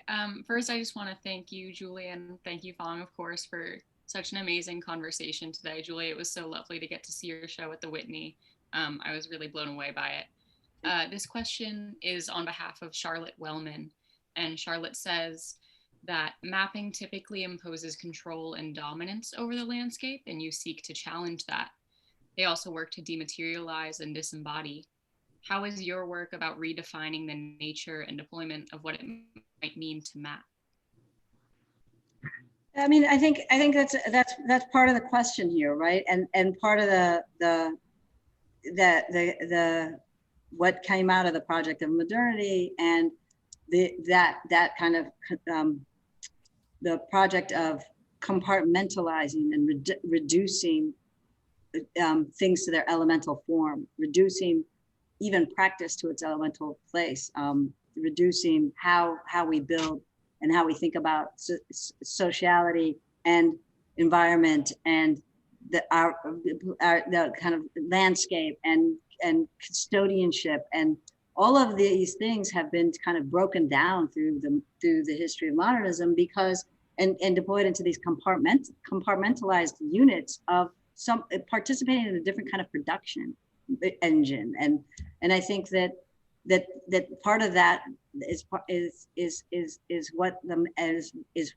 how the language of the tools of map making have played with, as much as being a form of guidance and a form of trying to a knowledge building and a form of kind of abstraction in itself. And so, I mean, many artists are engaged in this, and many thinkers and many writers, and like Borges being one, with the story of the map that's the size of the actual space it's trying to describe. And so for me, was also part of the interest, is the languages of power and the languages of who do those powers serve. But I go back to something I said last night in a conversation on mapping, which is that maps have been part, and the idea of understanding space and making sense of space has been part of who we are since the beginning of who we are, as much as drawing and mark making.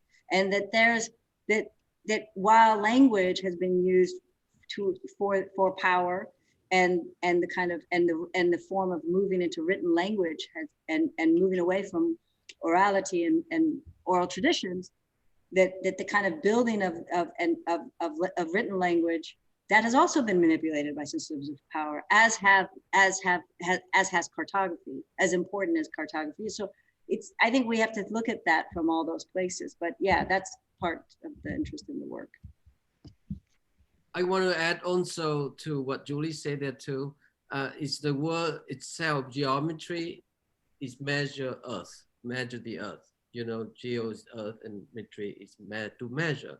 So that has been very from the beginning, as Julie said. Yeah. And part of the thing that what fascinates about Julie's work, I think in the same way, when I felt the emergence of capitalism or capitalist dominance from the East, particularly an artist friend like Ai Weiwei, it's very interesting to put that context there. He really became the embodiment of the tankment of Tiananmen Square on June 8th. That was 1989. Eventually, when after the Iraq War, you can imagine how it really changed and shifted, you know, so strongly the emphasis of individuality from the East, which has never occurred ever. You are taught to be individualized, so you became part of the fabric, social fabric. You know, that's why such religion like Confucianism, Taoism, Buddhism, Hinduism is really a collective effort to get rid of the self, the uniqueness of the individual. So we live in a very interesting space, you know. So I think of Julie dealing with that in the context of abstraction, you know, the same way that Weiwei does. There's a certain embedded political activism there. Mm-hmm. That it's not so overt in his case, but it's very, you know, very subtle in Julie's embedded in the work. So that's my follow-up in the question of mapping. So back to you, Kyle. Well, it was a fantastic question. Thank you to Charlotte, who couldn't be here to ask it herself, and thank you, Ty. So unfortunately, that's all the time we have for questions today. My apologies to all the questions we didn't get to. So at the Rail, we have a tradition of ending our community events with a poetry reading, and today I'm thrilled to virtually welcome our poet laureate of the day, Tiziana Limelia, to the stage. Tiziana Limelia was born in Palermo, Italy, and is an artist and writer living on the unceded territories of the Musqueam, Squamish, and Tsleil-Waututh nations in Vancouver, and is the author of 2 books of poetry. Her writing has appeared in places like Sea Magazine, the Capilano Review, and the Organism for Poetic Research, Art 21, and Agony Club. So Tiziana has prepared a recording for us as she was unable to join, but that will be coming in just a moment. Thank you. Thank you so much for the invitation, and I'm very honored to be reading today. I'm going to be reading from the eyelash and the monochrome, and also a few new poems. Every moment becomes an opportunity to make an impression. This is totally the wrong way to be approaching this part, but was the right way. As a safety measure, they had developed a habit of it. Symmetry is a kind of confidence. Cemetery is a kind of feeling. Tumbleweeds rolling by is a kind of cartoon. Tumbleweeds root. They don't care about how to care. They carry on caring about the things that they care for.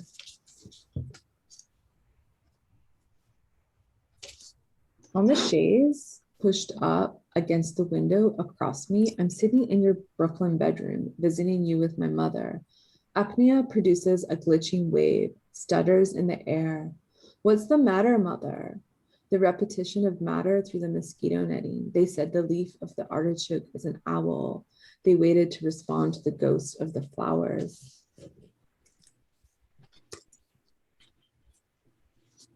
So much beauty is erasing.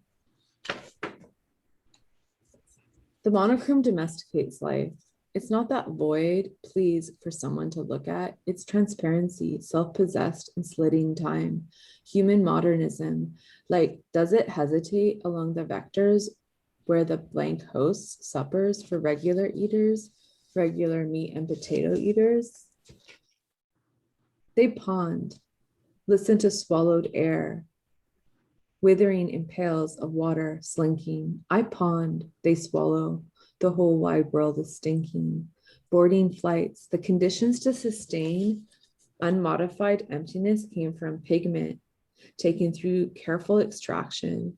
Purple was the measure for a pure void, decorations soaked in mucus, milked from the glands of sea mollusks, dazzled with diamonds, taking thoughts away to be gowned by dog lips, stained, sucked up by paper and cloth with no other signifiers than itself. It relied on its displacement. Life, clutching the paper and its diffusion, produced both literal and lyrical symbols. It needed just to be its collection of selves and became blindingly sexy and expensive. And when it lost its initial allure, it still repeated itself as airplane tickets and desperate drawings using yolks on the walls of cells behind the organizing grid. They're really just obsessed with different forms of confidence. Tendrils like theories for uses of lives. Spirals that are confident like this, repetitive and monotonous and reversible. Sticking to the edge of shape through wet wipes to get through the night from the droop of the blanket. With wet wipes, the street light, squirt gel into your hand, purple wine ring over paper, squirt gel into your hand, gel to bake heavy thighs, knees, dry elbows.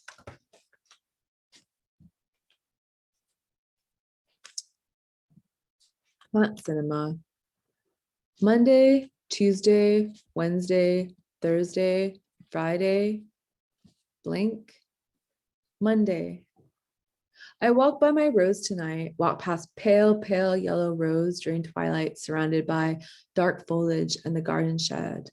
A sprout in the middle of the path, mostly dirt. Two smaller sprouts to the right of the larger sprout. Pumpkin shows up around 11:36 p.m. Two elusive creeping vines merge with the blue sky, making a diagonal through time. I still have the ability to smell the rain directly from the air. In consideration of molecular fictions, from reality TV to bullion cubes, pivot. Shake the concentrated vegetable protein in its bottle, slender neck and slouch, bone of bird and blood of flowers, brother.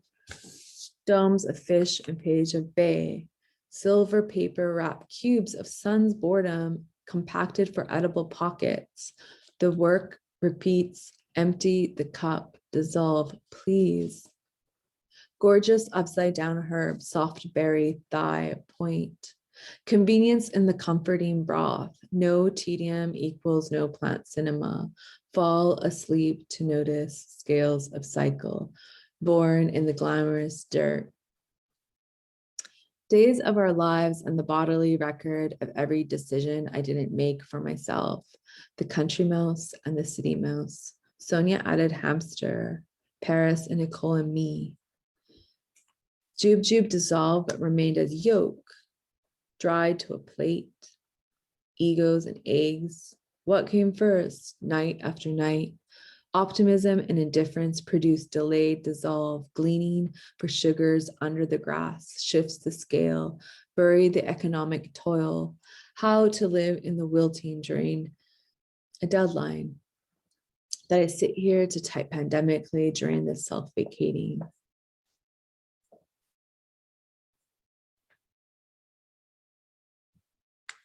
Juicy.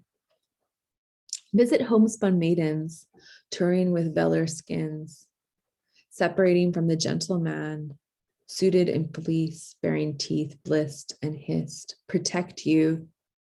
Nah, nah, nah, nah.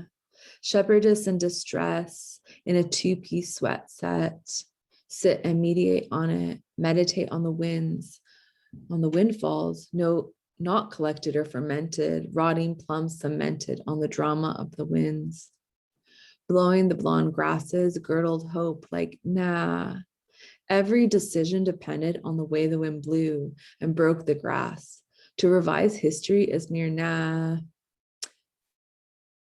Disheveled as fear in aging, juicy on Paris, the finger swipes the universe of peach fuzz and hardware.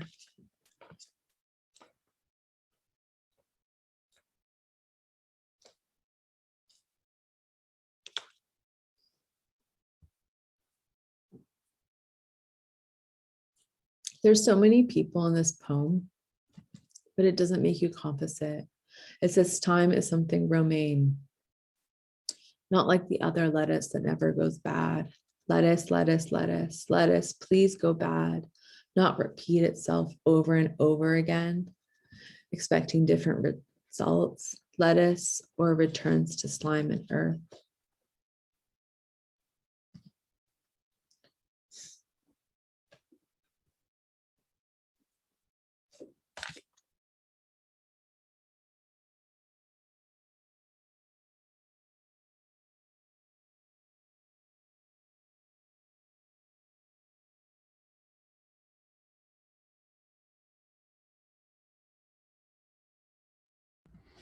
All right. Well, we are endlessly appreciative to Tiziana for recording that for us. And today's conversation has been so wonderful. Thank you, Julie, and maybe you have to leave, but thank you so much, Phong. And thank you to everyone who tuned in today, and thank you for your questions. The Rail is celebrating our 20th anniversary this year. So if you enjoyed today's event, please consider making a donation to keep the Rail and our special projects free, relevant, and independent. And join us next Monday, as always, at 1 p.m. for a conversation between William Kentridge and Charles Chaffaye. Conclude with a poetry reading from Kit Schluter. You can now turn on your microphones and say goodbye as you leave. Thank you. Bye. Thank you, Rail. It's great. Thank you, Bob. Thank you. Fantastic. Bye. Thank you very much. Bye. Bye. Thank you. Bye, guys. Bye. Bye-bye. Thank you. Thank you for coming. Hey, Jason. Bon, good work. Hi, Jason. Good work. Hi, everybody. Nice cat, Jason. Yeah, he left me. He took off. You only got a certain amount of time to hang out. Okay.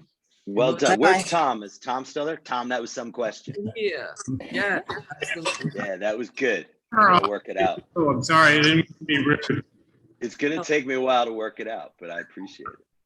No, As ever. all the thing you can talk about this, there's mythology, mythological aspect of the work, sound component, there's issue of scale that hardly been brought up. It could have been gone on forever, but we can wait for part 2. Absolutely. Good to see you guys. Let's get Good some to see lunch. everybody. Friday, right? Cold beverage. Come on, Friday. Catherine. Yeah. Yeah, Bye, it's time for son. a beverage. All right, bye, everybody. Thank you. Have a great weekend. Bye, you guys. Bye. Thanks, Cal. Bye. Weekend, okay? Yeah, you too. Safely. Ciao.